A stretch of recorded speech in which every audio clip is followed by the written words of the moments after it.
बस मुझे कहा गया था पटाखे ले आओ।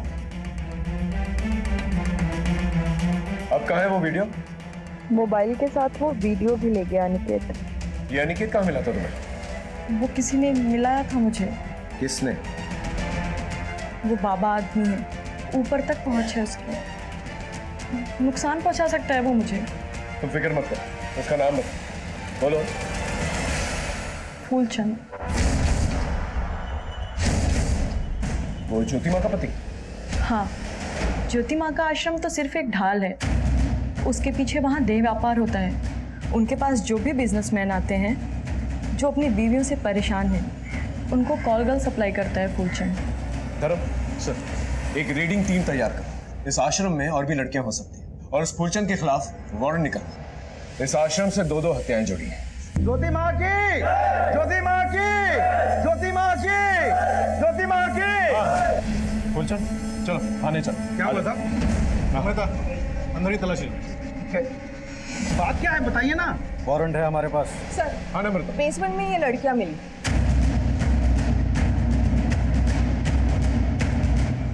सबको साथ में लेके चलो। चलो।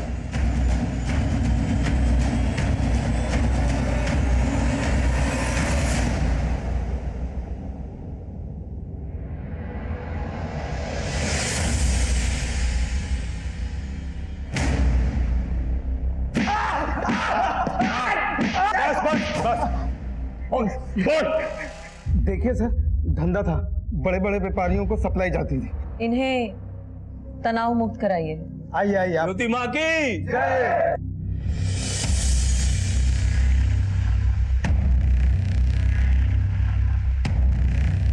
नहीं सर, मर्डर नहीं किया हमने, आज तक किसी को हाथ भी नहीं लगाया। अनिकेत मिश्रा की मर्डर की रात को उसके घर के आसपास क्या कर रहा था मैं उसके घर कभी नहीं गया सर, वही मिलने आता था, फिर हम लोगों की दोस्ती हो गई। फिर मैंने पूछा शौक है क्या, तो बोला चलेगा।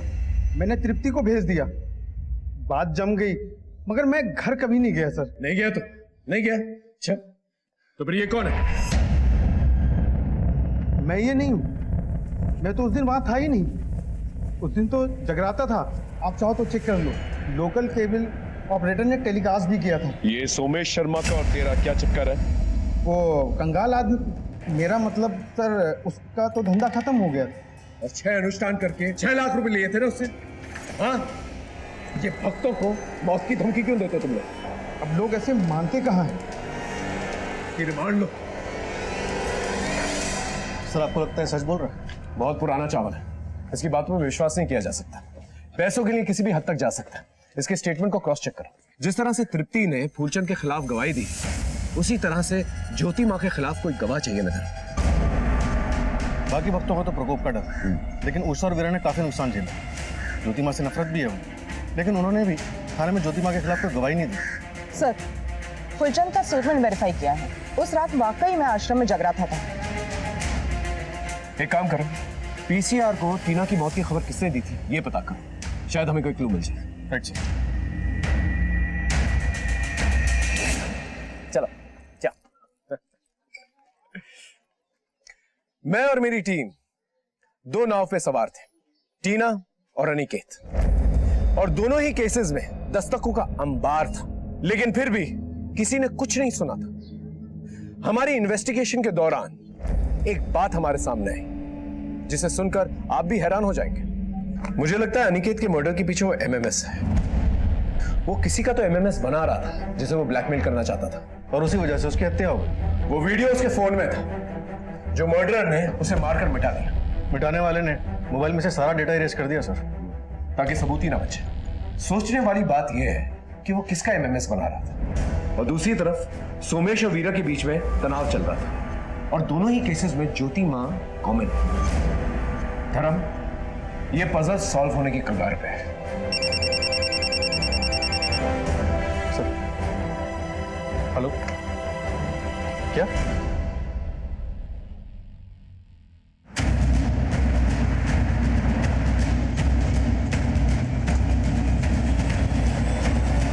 सोमेश का सुबह से ही गए हुए हैं।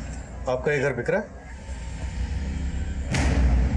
नहीं तो सोमेश ने किसी प्रॉपर्टी डीलर से बात की, 10 लाख एडवांस भी लिए। नौकरी नहीं आई अब तक। ज्योति माँ के चक्कर में सब कुछ लुटा चुके हैं। 6 लाख रुपए खर्च कर चुके हैं उसके ऊपर। बोल रहे थे कि 3 अनुष्ठान और करने हैं। अगर ज्योति माँ को पैसे नहीं मिले तो ज्योति माँ का प्रकोप। क्या करूं? जालसाजी का इल्जाम है आप पर, भोले भाले भक्तों को लूटने का और बरगलाने का। सोमेश शर्मा की बीवी वीरा ने आपके खिलाफ FIR दर्ज कराया। चलिए थाने लेके चलो। आप ऐसा कैसे लगा सकते हो? आप हमारे माता को ऐसे नहीं लगा सकते। शांत हो जाइए आप सब। चलिए।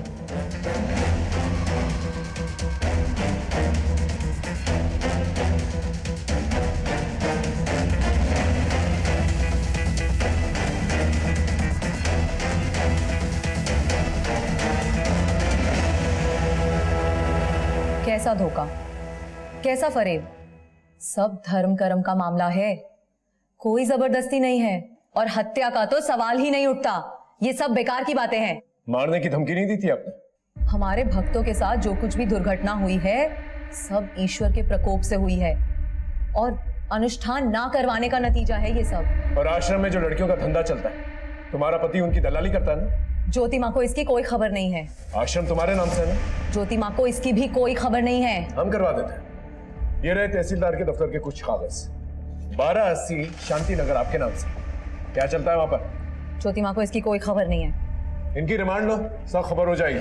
साथ में हत्या के भी क्लूज मिल जाएंगे। ये कैसी बात कर रहे हो थानेदार साहब? आप ज्योति माँ के साथ ऐसा नहीं कर सकते। ईश्वर का प्रकोप होगा तुम सबके ऊपर।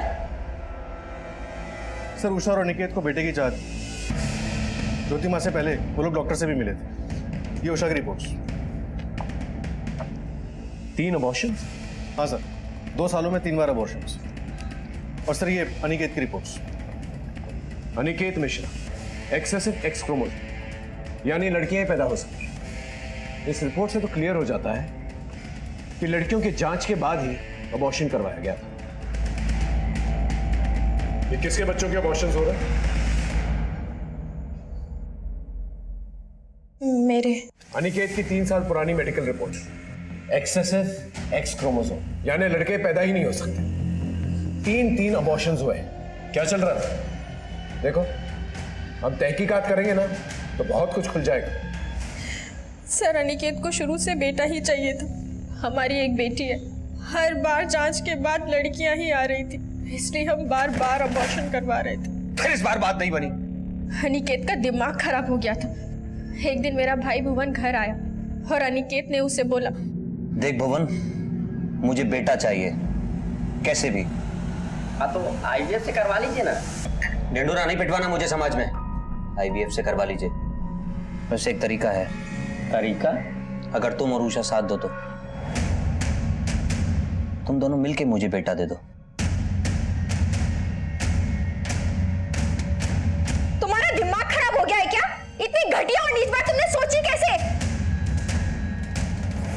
उस बात को लेकर भुवन ने हमारे घर आना जाना बंद कर दिया था। फिर भुवन को नौकरी के लिए पैसों की जरूरत पड़ी, इसलिए मैंने अनिकेत से बात की। सुनिए,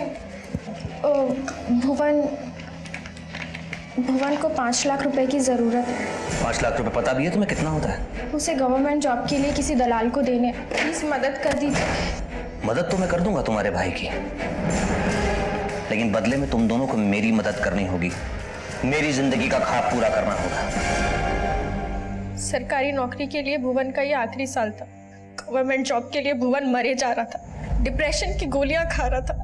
इस साल भी भुवन की जॉब नहीं लगती तो वो सुसाइड कर लेता, और अनिकेत भी मुझे छोड़ने की बात कर रहा था। और इसीलिए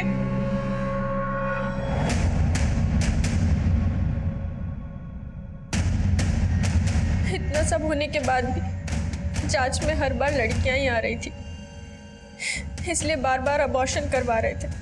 और अब भुवन की भी नौकरी लग चुकी थी और उसने अनिकेत को ये घिनौना काम करने के लिए मना कर दिया था। जीजा जी, ये घिनौना पाप और नहीं होगा हमसे। आपको जो करना है कर लीजिए। अच्छा, नौकरी लगने से पहले तो बड़ा पुण्य था ये, नौकरी लगने के बाद पाप हो गया। बता दूं तेरे डिपार्टमेंट में जाकर कि कैसे घूस देकर तेरी नौकरी लगवाई थी? बता दीजिए, आप भी फंसेंगे। बेटा, ये नौकरी और इज्जत जब तक ना मिले ना तब तक पता नहीं चलता है। अकली तब होती है जब नौकरी और इज्जत हाथ से जाती हुई दिखाई देती है। समझा मेरी बात? अब अनिकेत का भुवन पर जोर नहीं चल पा रहा था, इसलिए अनिकेत ने एक और प्लान बनाया। उसने फूलचंद को बोलकर एक कॉल गर्ल को 1 लाख रुपए दिए और उस कॉल गर्ल का और भुवन का वीडियो बनाया। देख लो वीडियो ये, और अब मुझसे ज्यादा होशियार बनने की कोशिश मत करना, समझे? जो चल रहा है वो चलने दो तब तक, जब तक मुझे मेरा बेटा नहीं मिल जाता, वरना ये वीडियो मैं वायरल कर दूंगा। उसने हमारा भी वीडियो बना रखा था। सर भुवन एकदम टूट चुका था और अनिकेत का जुनून सर चढ़ चुका था। वो बेटे की चाह में वैसी दरिंदा बन चुका था, लेकिन हम लोगों ने भी सोच लिया था अब हम ये घिनौना काम और आगे नहीं होने देंगे, इसलिए हमने एक दिन उसकी शराब में जहर मिला दी।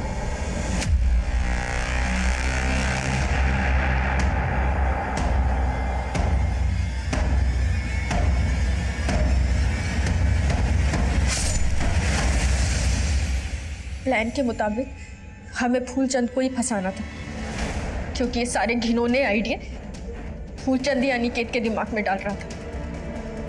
इसलिए एक खाली शराब की बोतल और 2 गिलास भी हमने ही गाड़ी में रखे। इसीलिए भुवन जानबूझकर लंगड़ाते हुए सीसीटीवी कैमरे पर दिखाई दिया, ताकि सारा शक फूलचंद पर जाए। बहुत ही भयानक और घिनौनी दास्तां थी। उस डॉक्टर पे भी केस किया गया जिसने प्री नेटल सेक्स डिटर्मिनेशन का इलीगल काम किया था। एक केस सॉल्व हो चुका था, लेकिन अब भी दूसरा केस बाकी था। जब आपको कोई काम करना होता है तो आपके सर पे एक जुनून सा सवार हो जाता है। मेरे दिमाग में भी वही चल रहा था, और फिर एक दस्तक पकड़ में आई। हमें इंफॉर्मेशन मिली थी कि 8 अक्टूबर को वीरा को एक फोन आया था टीना की मौत के बारे में। हेलो, लेकिन फोन रिकॉर्ड्स के हिसाब से 8 अक्टूबर को 7 से 10 के बीच में वीरा को कोई फोन ही नहीं आया। फिर वीरा को कैसे पता चला कि टीना की बॉडी तालाब में थी? मैं कम इन सर?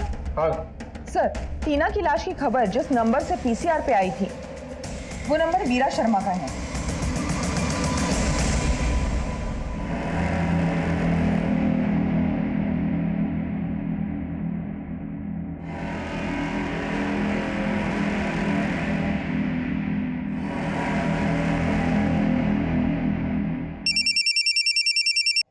हेलो सर, अभी वीरा अपनी बड़ी बेटी बिन्नी के साथ टीना के मर्डर वाले स्पॉट की तरफ जा रही है।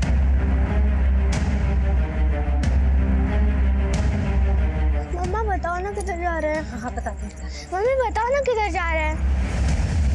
तुझे टीना से मिलाने लेके जा रही हूँ। मम्मी क्या बोल रहे हो? रुक, छोड़ उसे, छोड़ बच्ची को।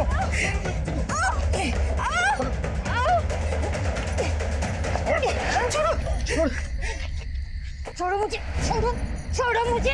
बेटा ठीक तो? हाँ?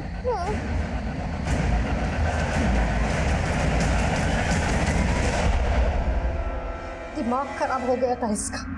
मेरा ज्योति माँ ने बोला है कि अगर ये अनुष्ठान नहीं करवाए ना तो घर पे मौत मंडराएगी। हमारी बच्चियों में से किसी की। वो कुछ भी कहेंगे और तुम मान लोगे?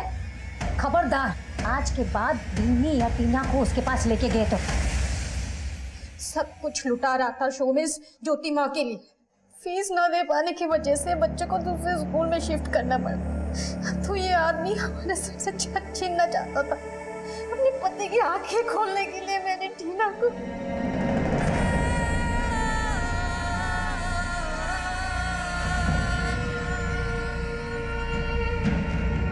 इतनी बड़ी चोट दी, फिर भी वो नहीं सुधरे। इसलिए सोचा बिन्नी को मार के मैं अपने जीवन का भी अंत कर लूंगी। सोमेश की सोच का तो अंत नहीं हो सका, लेकिन तुम्हारे हाथों किसी निर्दोष की जान जरूर चली। किसी और को सबक सिखाने के चक्कर में तुम इतनी बड़ी गलती कर बैठी। अब प्रायश्चित जेल में करना।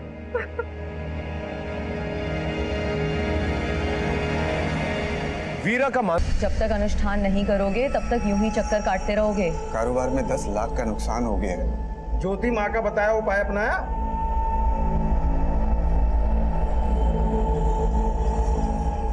जी नहीं। फिर जो हुआ है वो और होगा।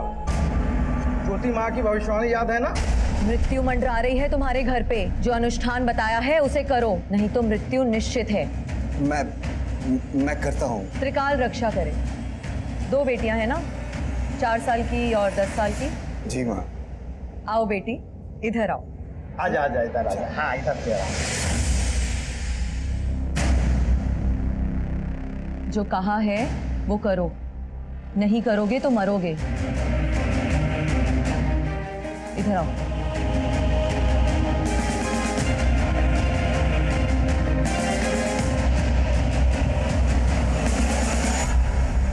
प्रणाम माँ। ज्योति माँ, उपाय तो सब किए लेकिन अभी तक कोई सफलता नहीं मिली माँ। अरे पागल हो गए हो? ज्योति माँ पर उंगली उठा रहे हो? तुम्हारा इलाज जल्दी हो जाएगा, मन में कामना करो। जैसी आपकी आज्ञा माँ। ज्योति माता की, ज्योति माँ की।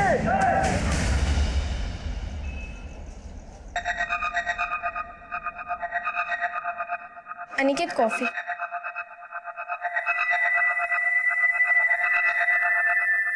अनिकेत, मैं कुछ दिनों के लिए अपने मायके चली जाऊं? नहीं, जब तक अनुष्ठान पूरा नहीं हो जाता तब तक तुम कहीं नहीं जा सकते।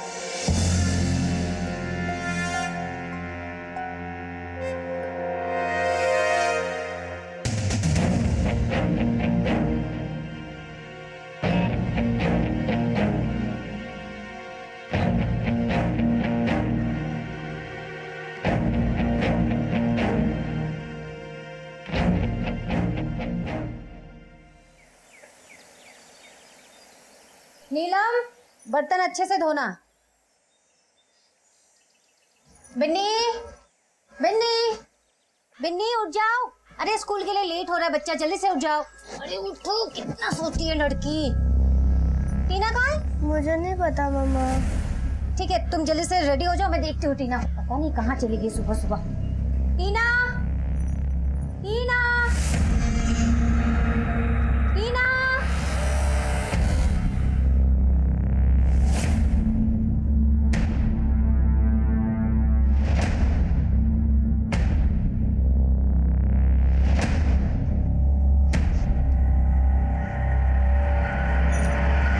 हेलो, टीना आपके साथ है क्या? कैसी बात कर रही हो तुम? अरे टीना कैसे हो सकती है मेरे साथ? लेकिन वो तो घर में भी नहीं है। घर पे नहीं है मतलब? आप जल्दी से आ जाओ, मैंने ढूंढ लिया लेकिन मिल नहीं रही है। आप जल्दी से आ जाओ। मिली क्या टीना? नहीं मिली मम्मा। नहीं मिली। पता नहीं कहाँ चली गई मेरी बच्ची। क्या करूँ मैं अभी, कहाँ ढूंढूं उसे? शोमिश, शोमिश, टीना नहीं मिली अभी तक। नहीं मिल रही है मतलब क्या? गई कहाँ वो? मुझे नहीं पता कहाँ गई वो। उसे ढूंढ के लाओ, मेरी बच्ची को ढूंढ के लाओ प्लीज। टीना को ढूंढ के लाओ प्लीज।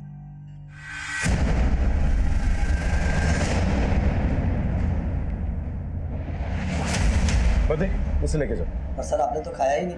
नहीं, मेरा हो गया, लेके जाओ। Okay sir. सॉरी, आखिरी बार बच्ची को कब देखा? रात में सुला के उनके कमरे से निकली थी मैं। सुबह जब बिन्नी को उठाने गई कमरे में तो टीना नहीं थी। कितने बजे? 8 बजे। आप लोग सोते वक्त फ्रंट डोर लॉक करके नहीं सोते? करते हैं सर, लेकिन मेड, अखबार वाला, दूध वाला आते सुबह तो खोल देते। आपको किसी पे कोई शक? किसी ने कोई दुश्मनी निकाली हो या फिर? जी ऐसा तो कोई नहीं है। आप कहाँ थे जब बच्ची गायब हुई थी? सर मैं फैक्ट्री पे गया था कुछ काम से। इतनी सुबह? जी एक पार्टी के साथ कुछ डील करना था। ठीक है, आप अपनी कंप्लेन रजिस्टर करवा दीजिए, हम अपनी कार्रवाई शुरू करते हैं। धर्म, टेक चार्ज। सर आइए।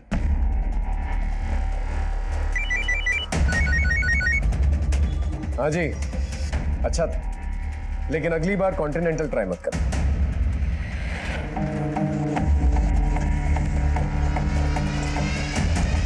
साहब मैं 8:30 बजे आ जाती हूँ। तुमने कहीं टीना को आते जाते देखा?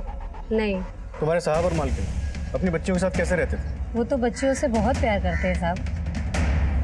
हमने सभी नाकों और पीसीआर्स को अलर्ट कर दिया, कोई ना कोई खबर जरूर आएगी। बस आप अपने मोबाइल ऑन रखिए, अगर ये किडनैपिंग फिरौती के लिए की गई है तो कॉल जरूर आएगा। सर बच्ची को कोई घर से उठा ले गया और घर पे किसी को खबर तक नहीं लगी। हाँ, बड़े ताज्जुब की बात है, कोई जरूर कुछ छुपा रहा है। नम्रता, तुम एक काम करो, वो जो आदमी है ना सोमेश शर्मा, उसकी हिस्ट्री निकालो, मेट पे नजर रखो, उनके घर कौन आता जाता है सब पता करो। सर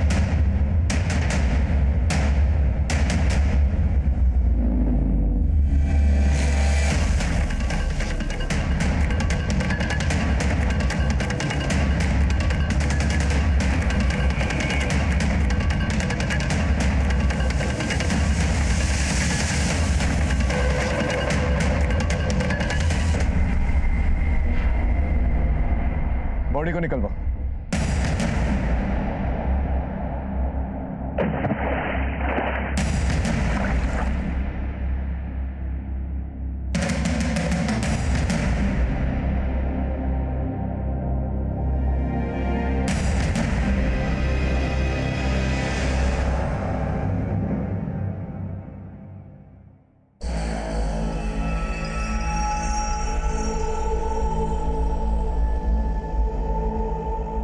हेलो,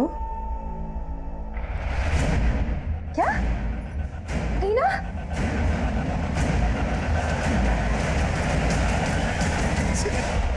टीना,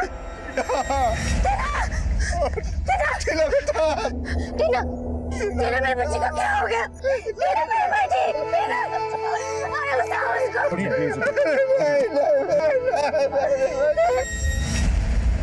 लड़की इस एरिया में अकेले तो नहीं आई होगी, बहुत सुनसान एरिया है, कोई ना कोई उसे लेकर आया होगा।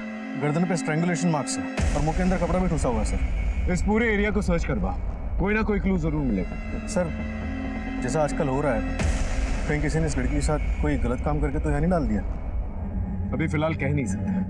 क्या हो गया हमारे बच्चे? हाथ मत लगा तुम मुझे, हाथ मत लगा। ये सोमेश के बारे में कुछ पता चला क्या? कपड़ों का व्यापारी है सर, नॉर्थ इंडिया में इसकी कपड़ों की सप्लाई थी। फिलहाल बिजनेस ठप है, काफी कर्जे में डूबा हुआ है। सोमेश जी, आपका घर इस जगह से 1-1.25 किलोमीटर दूर है, आप कभी इस एरिया में नहीं? नहीं साहब, हम लोग कभी इधर नहीं आए। सारी